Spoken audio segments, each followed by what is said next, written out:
The wind rattled through the cracks of the old barn, carrying whispers of a life long gone. Johnny sat on the haystack, staring at the warped floorboards that had once echoed with his father's boots. It was the only place left untouched since his dad disappeared 8 years ago. He had come looking for quiet, but instead he found a sound. A hollow thud when his heel pressed down on a plank near the corner stall. He froze. The sound came again, dull and deep. Kneeling, Johnny pried at the edge until his fingers caught the seam. The wood lifted with a reluctant groan, revealing a small metal box covered in dust and spider webs. Inside was a folded envelope, yellowed with time, tied with a string. His name was written across it in handwriting he hadn't seen since childhood. Johnny. His breath hitched. His father's voice echoed in his head. If you ever need to find me, listen for the truth beneath what's left. His hands trembled as he broke the seal. The paper crackled. The first line made his vision blur. If you're reading this, I couldn't come back. Johnny's heart stopped. The letter was dated exactly 1 week after the night his father disappeared. Outside, thunder rolled over the valley, as if the sky itself remembered. He read the sentence again, hoping it would change. It didn't. His father's handwriting was shaky, uneven. Each letter bled into the next as if written in a rush. You'll hear stories about me. Some will say I ran, some will say worse. None of them are true. I left because I had to. Johnny's throat tightened. Left because you had to, he whispered bitterly. That's not an answer. The next lines darkened. There are men who come looking for what I hid. If they haven't already, they will soon. Don't trust anyone who asks about the barn. He looked around the shadows of the barn, suddenly feeling watched. The hair on his arms stood up. Lightning flashed through the open slats, briefly illuminating something on the far wall, a faded marking carved into the wood, a symbol, a circle with a line through it. He didn't remember it being there before. By morning the storm had cleared, leaving the fields slick with mist. Johnny hadn't slept. The letter lay open beside him on the kitchen table next to a cold cup of coffee he never drank. When he stepped outside, someone was standing by the fence, tall, in a dark jacket, hands in his pockets. "Morning," the man called. His tone was casual, too casual. "You the Boyer kid?" Johnny nodded slowly. "Yeah. Who's asking?" The man smiled faintly. "Old friend of your father's. Name's Cole." That name wasn't in the letter, but something about the man's eyes, steady, searching, made Johnny's stomach tighten. "You still keeping the place running?" Cole asked, glancing toward the barn. "Barely," Johnny said. "Why?" Cole's gaze lingered on the barn doors. "Just wondering if your old man left anything behind." Johnny lied without hesitation. "Nothing worth keeping."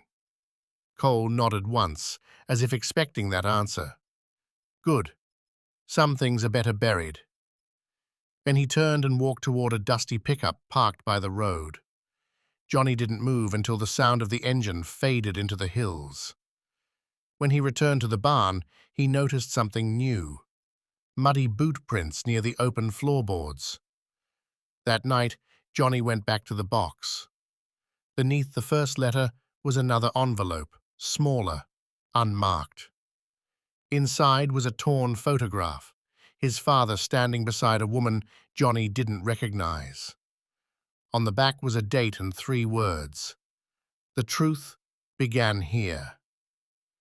He turned the photo over again, studying the woman's face, sharp eyes, tired smile. She looked like someone who had lived too many lives in too little time. Then he noticed something else, the same carved circle and line symbol inked faintly in the corner. "What were you hiding, Dad?" Johnny whispered. Outside, a branch snapped. He turned toward the window. Nothing but darkness. But the uneasy feeling lingered. He slipped the photo into his jacket pocket and returned to the house, unaware that from the edge of the field, headlights flashed once and vanished. Sleep didn't come easy. Every time Johnny closed his eyes, he heard his father's voice, calm, steady, telling him stories about stars and second chances. By dawn, he made a decision. He grabbed his flashlight and went back to the barn. If the truth began there, he'd find where it ended. He started tracing every beam, every board. Then he found something etched high above the stable door. Find the river road. His pulse quickened. There was a river road, miles north where the forest met the quarry. He pocketed the letter, grabbed his keys, and started the old truck. As the engine rumbled to life, a memory struck him. His father, years ago, warning him never to go near that place, because some things, his father had said, only look buried. Johnny didn't understand it then, but now he was about to. The road was older than the maps. Johnny drove past the last stretch of farmland until the asphalt crumbled into gravel, swallowed by weeds and trees. The air grew colder, heavier, like the forest itself was holding its breath. The sign was barely standing. River Road, carved into the wood by time and neglect. His father used to warn him about this place. The ground remembers what men forget. At first it seemed empty, but halfway down the road his headlights caught something metallic, an old gate padlocked shut. On it, faintly etched in rust, was the same symbol from the barn, a circle with a line through it. Johnny's pulse hammered.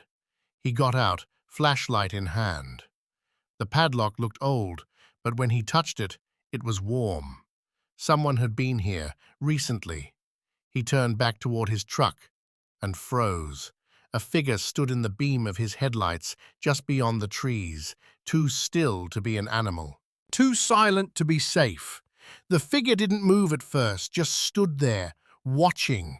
Johnny's voice came out rough. "Who's there?" No answer. Just the faint sound of boots shifting on gravel. He took a step closer, the flashlight trembling slightly in his hand. The beam cut through the mist, landing on an old man with a weathered face and grey beard. "Turn back," the man said quietly. "Some roads aren't meant for sons to follow."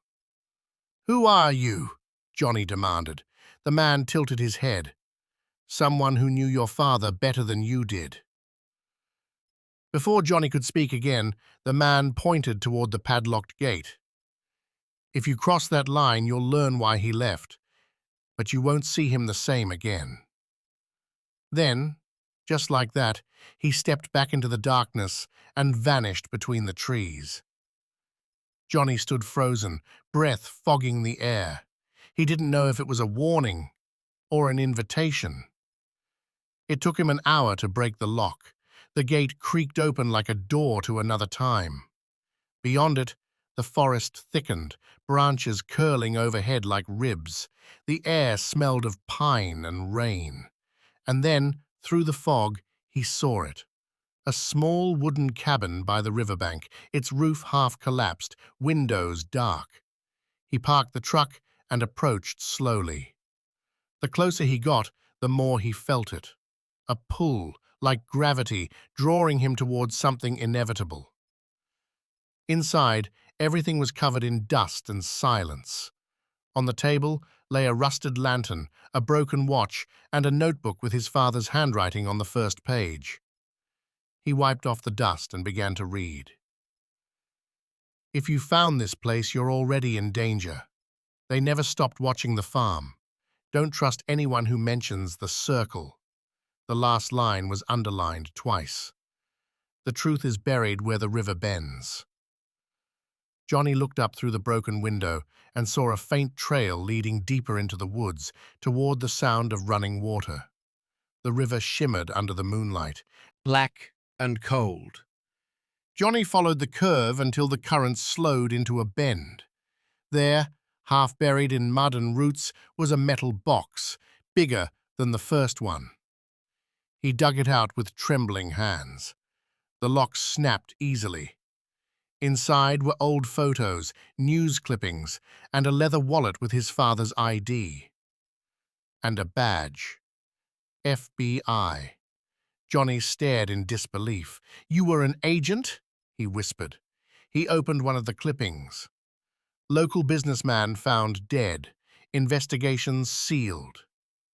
Next to it, in his father's handwriting, "He didn't kill himself. The circle did." Suddenly, a branch cracked behind him. He spun around. The same man from before stood at the tree line.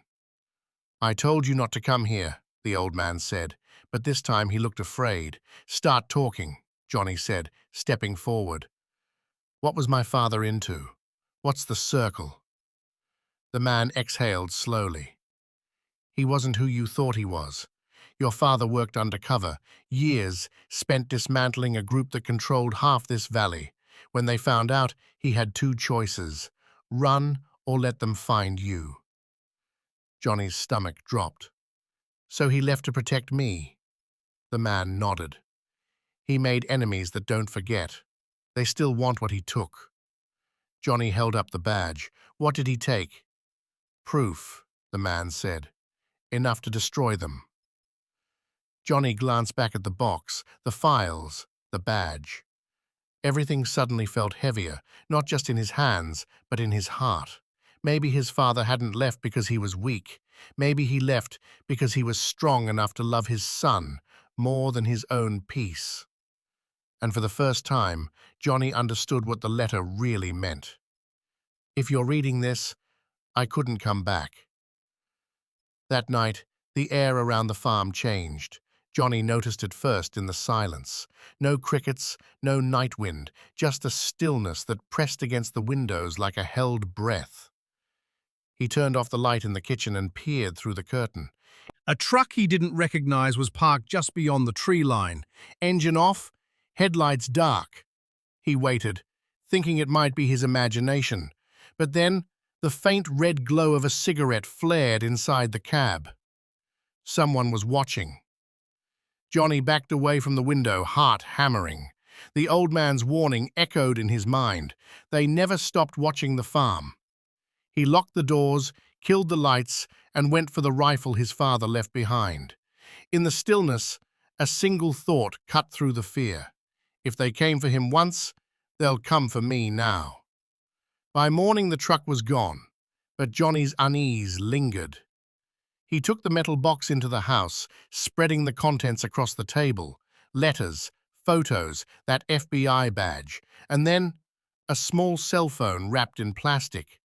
It shouldn't have had power after 10 years, but when he pressed the button, the screen flickered to life. Only one contact. "Call if it's safe." He hesitated. Then he pressed dial. The line clicked, and a woman's voice answered. Calm, professional, but surprised. "Who is this?" "This is Johnny Fletcher," he said. "You worked with my father." A pause. Then, in a tone that shifted from surprise to fear, "You need to destroy that phone, right now." "Wait." But the line went dead. Outside, a crow cawed once and flew off toward the ridge, the same direction his father had vanished. Johnny drove to town to clear his head, but the past followed him like smoke. He stopped by the general store, the one where his father used to buy nails and coffee filters. The owner, Mr. Callan, was sweeping the porch. "Haven't seen you here in years," the old man said, eyes narrowing. "Heard you were fixing up the farm." "Trying to," Johnny replied. Callan leaned on his broom. "Your daddy was a good man, but he stirred up trouble he couldn't bury. When the fire came, we all thought it was an accident." Johnny frowned. "Fire?" Callan froze, realized he'd said too much. "Best you stay out of old stories, boy. Some ashes don't cool." But Johnny already knew what he'd heard wasn't a mistake. His father hadn't vanished. He'd been burned out. Back at the farm, Johnny reread his father's letter, slowly this time. The ink smudged near the bottom, as if written in haste. But beneath the final line, something caught his eye, a faint indentation in the paper. He held it under the lamplight, rubbing pencil lead across it until hidden words appeared. If the river's dry, dig beneath the oak. That's where the truth sleeps. He grabbed his shovel, heart pounding, and ran outside toward the big oak behind the barn. The soil was damp, stubborn, and full of roots, but then his shovel hit something solid. He knelt and brushed away the dirt until a wooden crate appeared.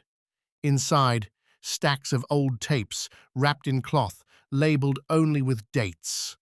The most recent one read, June 3rd, 2015, last night. The night his father disappeared. The cassette player in the living room barely worked, but it was enough. Static filled the air, then a voice, his father's, tired, broken, but clear. If you're hearing this, Johnny, I didn't run. They came for me that night. The circle found out what I'd taken. I hid the files by the river, but they'll come back for you when they realize I'm gone. Don't trust the sheriff. Don't trust anyone who calls me a traitor. You have to finish what I started. Then, the sound of boots, a door slamming, gunfire in the distance. The tape cut out. Johnny sat in silence, the cassette still spinning. Outside, another truck stopped on the gravel road. He looked out the window and saw Sheriff Dempsey stepping out, hat low, eyes scanning the house. Johnny's blood went cold. His father's words echoed again. Don't trust the sheriff. The sheriff's boots crunched over the gravel like slow thunder. Johnny met him halfway down the porch steps, forcing his voice steady.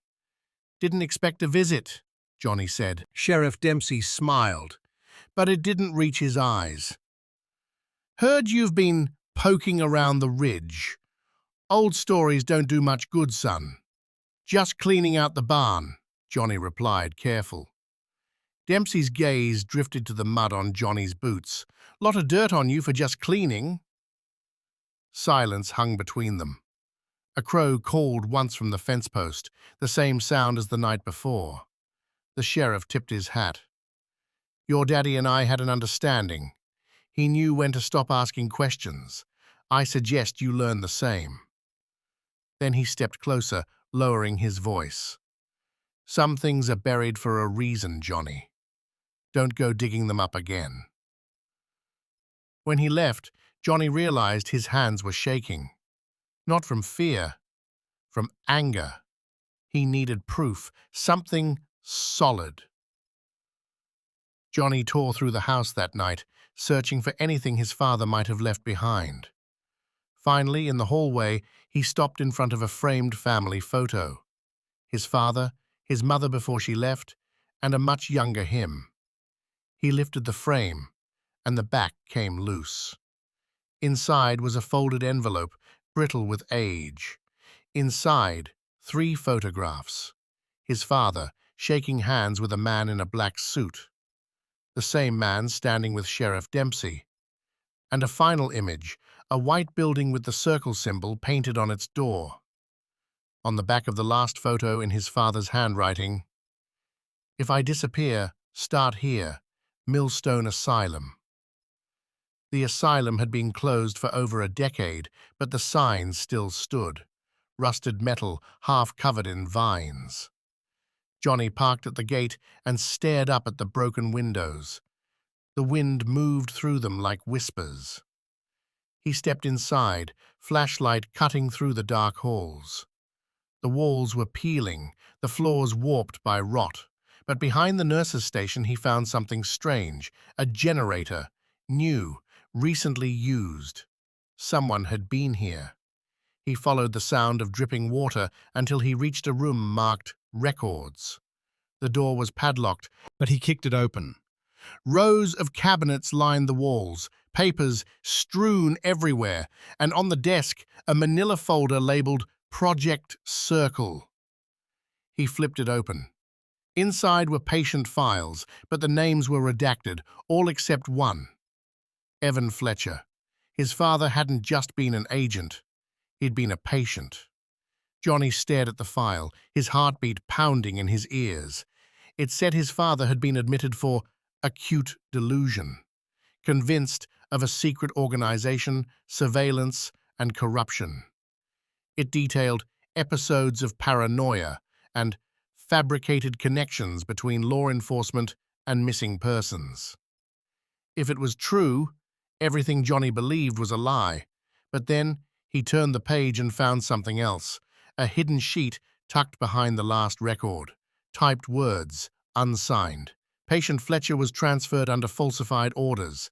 Subject, not delusional. Operation Circle is active. Secure assets before exposure. Johnny dropped the paper. Everything in the file, both the lies and the truth, was proof of how far they'd gone to erase his father. Footsteps, slow, deliberate, echoing from the end of the corridor. Johnny killed his flashlight and ducked behind a filing cabinet. The footsteps grew louder, boots on tile. Through the moonlight slipping through broken glass, he saw a figure move past the door. A man in a dark coat, holding something metallic, a silenced pistol. Johnny held his breath, every nerve screaming. The man paused, listening, then turned toward the records room. Johnny grabbed the nearest thing he could, a metal pipe, and hurled it down the hall. It clattered against the far wall. The man pivoted and fired once. The sound was barely a whisper, but the bullet tore through paper and wood. Johnny ran. He didn't stop until he burst through the front doors into the open air. The forest swallowed him whole. Behind him, the asylum lights flickered on, one by one. Someone was still inside. By morning, Johnny's truck was nearly out of gas. He pulled into the only station on the highway, still shaken from the asylum. Inside, the clerk barely looked up from his newspaper. Johnny grabbed coffee and a map, but when he set them on the counter, the man finally spoke. "Long night?" "Something like that," Johnny muttered. The man folded the paper. "You were at Millstone." Johnny froze. "How do you—" The clerk smiled faintly. "You look like your father." He slid a folded note across the counter. "He told me to give you this if you ever came asking questions." Johnny unfolded it with trembling hands. One line, written in his father's unmistakable hand: "Trust the man who brings light to the dark." Before Johnny could ask anything, the clerk was gone. The note led him north, toward the old lighthouse on Grayson Cliff, long since decommissioned. He arrived by dusk, the sea crashing against jagged rocks below. The door to the lighthouse was open, lantern light flickering inside. "Johnny Fletcher," a voice called softly. "I was wondering when you'd come." An older man stepped into view, silver hair, weathered coat, eyes sharp as glass. "My name's Marcus Hale. I worked with your father." Johnny's throat tightened. "He's dead, isn't he?" Marcus hesitated. "He disappeared. Not the same thing." Johnny handed him the file from the asylum. "They said he was delusional." Marcus's jaw clenched. "That's what they do when the truth cuts too deep." He motioned to a table covered in maps and photographs, symbols, connections, red strings leading to one central mark: the circle. Marcus pointed to a photo of a white farmhouse. "Your father infiltrated them 5 years before he vanished. They weren't just corrupt officials, they were orchestrating disappearances. People who ask questions, whistleblowers, families like yours." Johnny stared at the photo. "And Sheriff Dempsey?" Marcus nodded. "Their enforcer. He made sure no one ever found the bodies." The storm outside cracked lightning across the ocean, illuminating the walls covered in evidence. "Your father was close to exposing them," Marcus said, "but the circle caught on. He left everything he couldn't carry, hoping one day you'd find it." Johnny's voice dropped.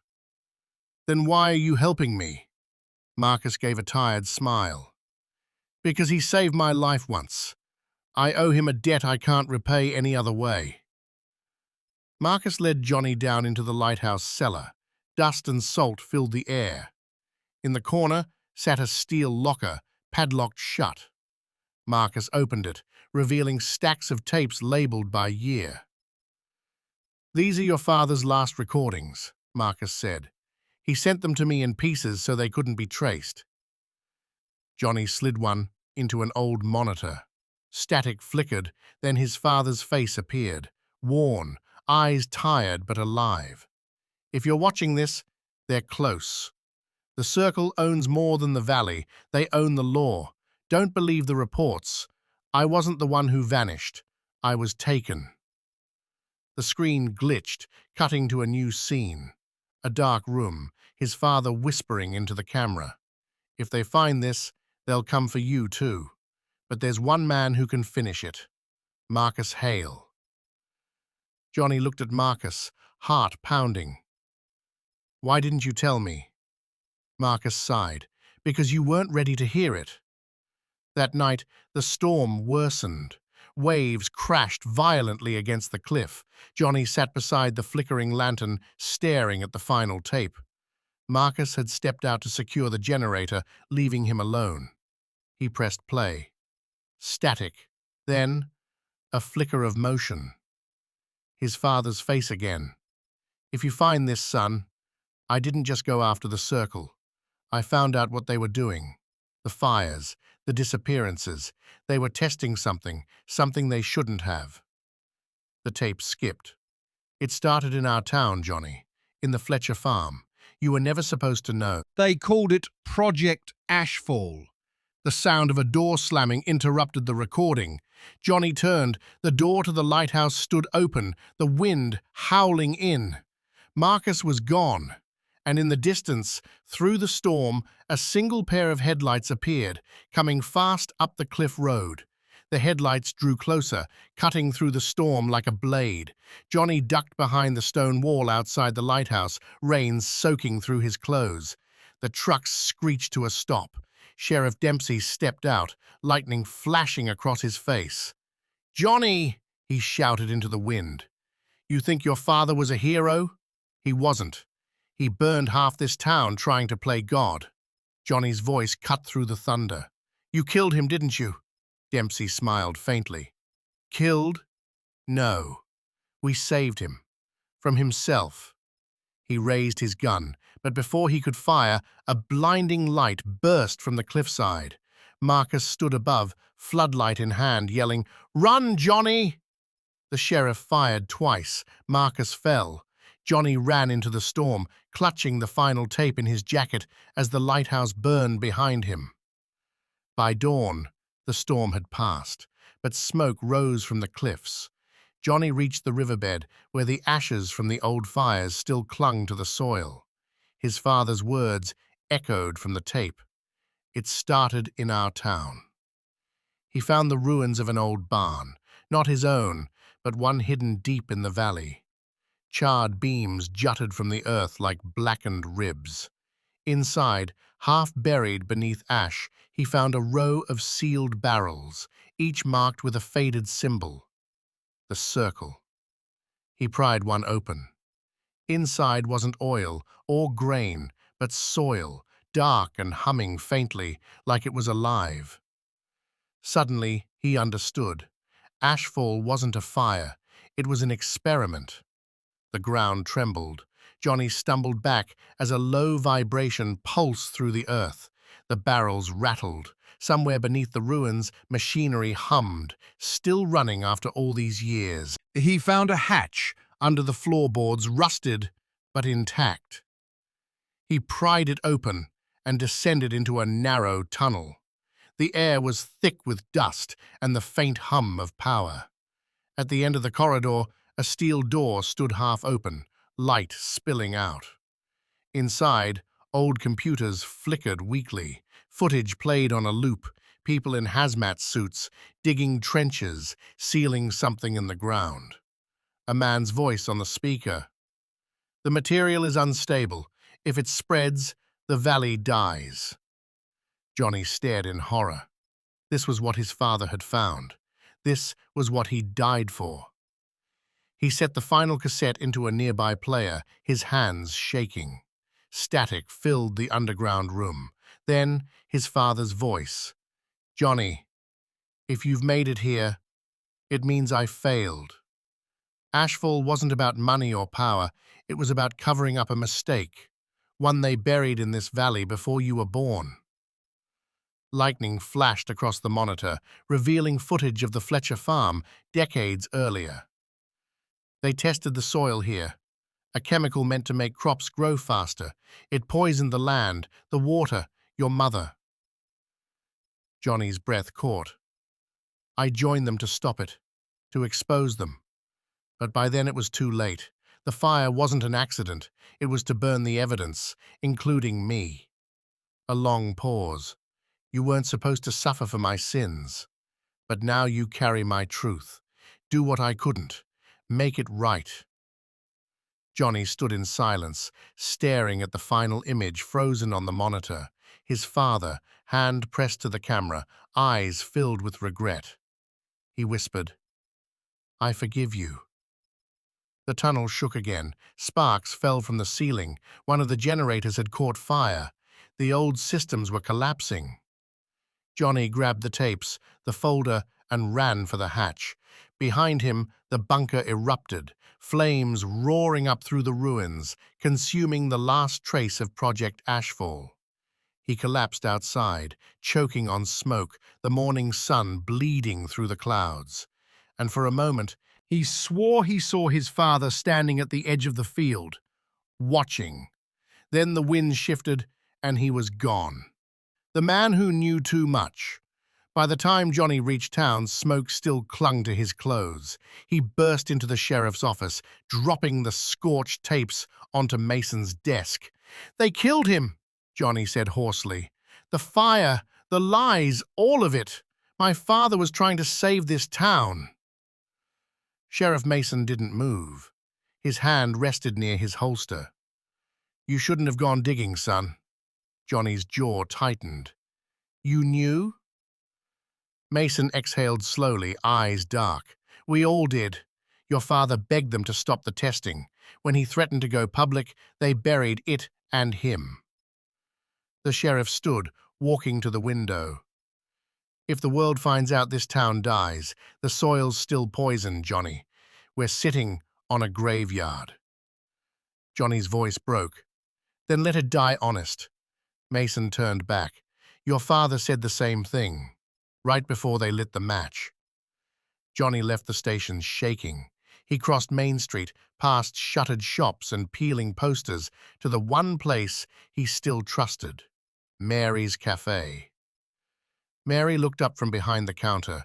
You look like hell. He dropped the folder onto the table. You were right. He didn't leave us. Mary opened the file, her eyes widening at the photographs, the experiments, the maps, the sealed barrels. Johnny, she whispered, if this gets out, they'll come for you.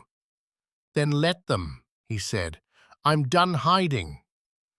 But as she spoke again, a flicker of movement passed the window, two men in black coats watching from across the street. Mary's face drained of color. It's already too late. Night fell fast. Johnny drove out of town with the tapes and letters in his backpack, headlights cutting through the fog. He didn't know where he was going, only that staying meant dying with the lie. Halfway down the ridge road, a truck's lights appeared behind him. Too close, too steady. He pressed the gas. The truck matched his speed. He turned sharply onto the Old Mill Road, tires skidding on wet gravel. The truck followed, headlights flashing once, twice. Then, suddenly, it was gone. Johnny pulled over, heart pounding. The forest was silent. When he stepped out, the air smelled like smoke, faint, old, familiar. From the darkness came a whisper, "Run, Johnny." It was his father's voice. He spent the night at the river bend, firelight dancing off the old bridge where he and his dad used to fish. Sleep didn't come, only memories. At dawn, he heard footsteps, soft, deliberate. Sheriff Mason emerged from the mist, unarmed, coat damp from rain. "I didn't tell them where you went," he said quietly, "but they'll find you soon." Johnny's hand tightened around the tape recorder. "Then why are you here?" Mason hesitated. "Because your father asked me to protect you. I failed him once. I won't fail again. He handed Johnny a worn envelope. Inside, a newspaper clipping dated the week after the fire. Headline: Local scientist missing in forest blaze. Investigation closed. Scrawled across it in fading ink: He's still out there. Johnny looked up, stunned. He survived? Mason said nothing, only pointed north, toward the mountain. By midday, Johnny stood at the base of the northern ridge, a place long sealed off after the fire. The path was overgrown, the air heavy with silence. He found the remains of another structure buried beneath vines. A metal plaque rusted with time read, Research Station 7, closed, 2009. Inside, dust-coated equipment still lined the walls. Faded notes were pinned to corkboards, formulas, test results, and a final entry signed Dr. Evan Carter, his father's name. Johnny's throat tightened. He ran his fingers across the words. If anyone finds this, the cure exists, but it costs everything. He stared at the last line for a long time, the wind whispering through the broken glass. For the first time, he realized his father hadn't just died for guilt. He had died for hope. The coordinates. The note had numbers scribbled beneath the final line, latitude and longitude. Johnny recognized the terrain on an old survey map pinned beside the station door, deep within the burned valley. He packed light, a flashlight, water, his father's letters. As he trekked north, fog rolled in low, curling between the trees like ghost smoke. Birdsong had long vanished from this part of the forest. By dusk, he reached the valley basin. There, hidden beneath a fallen oak, was a steel hatch. Its surface was scorched, but the lock new. Someone had been here recently. Johnny knelt, breath trembling. He twisted the latch open. The hatch hissed, the smell of cold metal rising. He descended the ladder, flashlight cutting through darkness.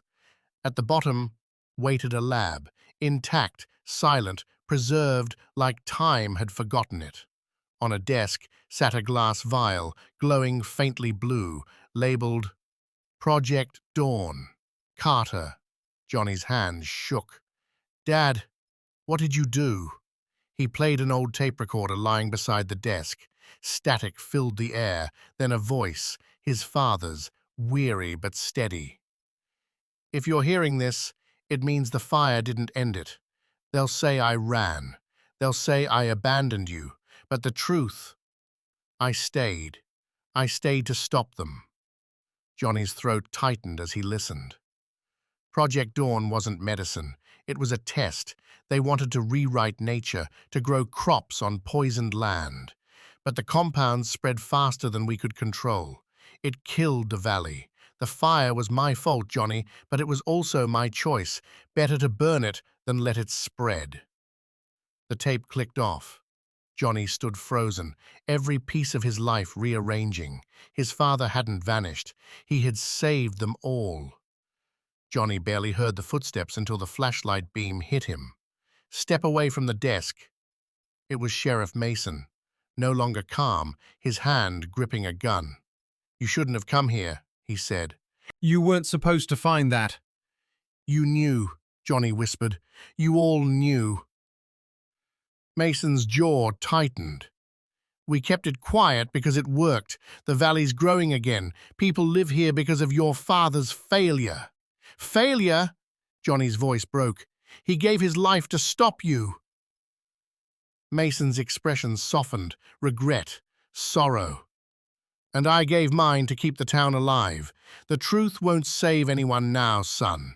It'll only destroy what's left. He raised the gun, then lowered it. Walk away, Johnny.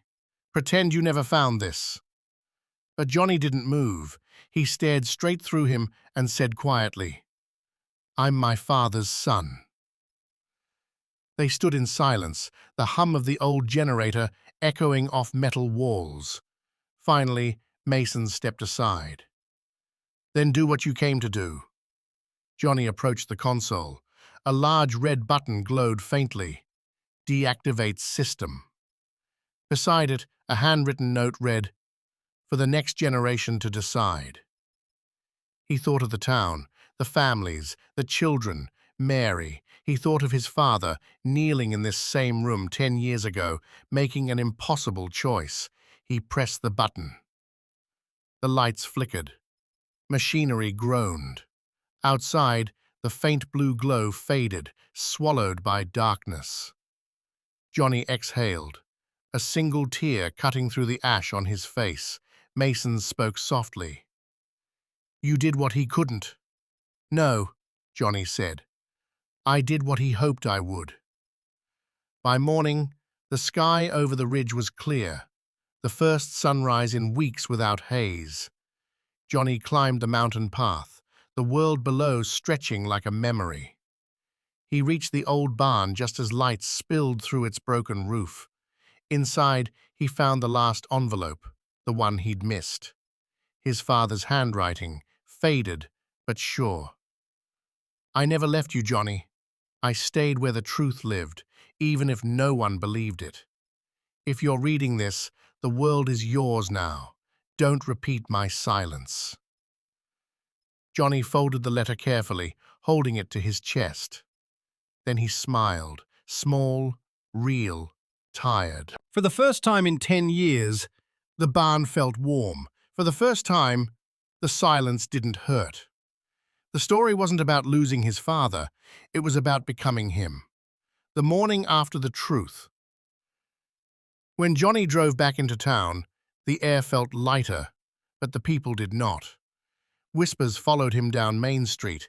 Some thanked him, others turned away. At the cafe, Mary poured him coffee without a word. Then she slid a folded newspaper across the counter. Local teen uncovers truth behind decade-old fire. His picture was grainy, but his father's name was finally printed beside it. Dr. Evan Carter, a hero misunderstood. "You did it," Mary said quietly. "You cleared his name." Johnny nodded, though his eyes stayed on the paper. Truth doesn't clear the dead. It just wakes the living. Outside, kids were playing near the rebuilt park. A mother called them in for breakfast. For the first time, Johnny felt what his father must have, that every sacrifice had a face. He left the cafe, knowing his life would never be the same. That night, a package arrived with no return address. Inside was a rusted tape recorder, identical to the one in the lab, and a single note. He didn't finish the story. Johnny hesitated, then pressed play. His father's voice crackled through the static, softer now.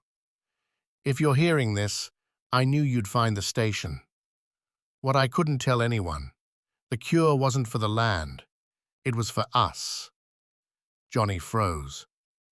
"The compound bonded with my cells. I wasn't supposed to survive the fire. If I did, I'd be something else. If you find me, don't be afraid." The tape clicked off. Johnny's heart pounded. "If I did." The words echoed like footsteps in his skull. Was his father still alive? The man in the mist. He returned to the ridge at dawn. Mist rolled thick over the valley, the air electric with memory.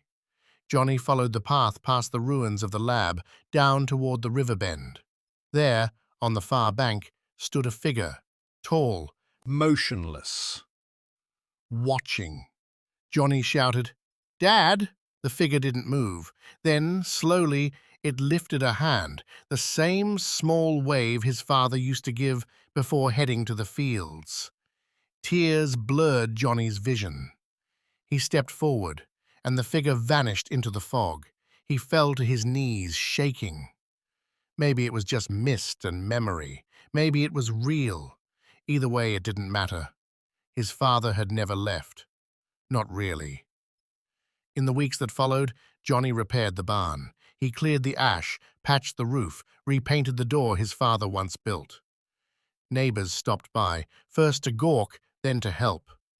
The town, for so long divided by silence, began to heal through work and shared grief. Mary joined him one afternoon, handing him a new sign she'd carved. Carter Homestead, in honor of truth. Johnny smiled. He'd have hated the attention. Mary laughed. Then it's perfect. That night, when the wind rustled through the rafters, Johnny could almost hear his father's hum, low, steady, content. And for once, he didn't chase the sound. He just listened. Months later, while fixing the last floor panel, Johnny found something wedged beneath a loose board. A letter, sealed in wax, his father's handwriting etched on the front. For when you understand. His hands trembled as he opened it. Son, if you've read this, you've done what I couldn't. You've faced the truth. That's what being a Carter means, not perfection, but courage. You'll hear stories about me, about the fire, about what I built. Believe none of them entirely. Believe in people, the good that survives, even when everything else burns. And when you feel lost, follow the light. Johnny folded the letter and looked toward the horizon. The ridge glowing orange beneath the sunrise, the same ridge that had once swallowed his father. Now, it felt like it was giving him back. Autumn came early that year. The air was crisp, the sky a washed blue. Johnny stood at the trailhead of the ridge, the same path where his father's footprints ended a decade ago. This time, he wasn't searching for ghosts, he was saying goodbye. He carried the letter, a small wooden cross, and a mason jar of wildflowers Mary had picked. The forest was quieter now. No hum of generators, no sirens, no secrets, just wind and birdsong returning to a land once burned. At the clearing, he found what he'd been looking for, a circle of stones, neatly arranged, untouched by time. In the center lay an old tool belt, rusted but recognizable, his father's. Johnny knelt, tears falling freely.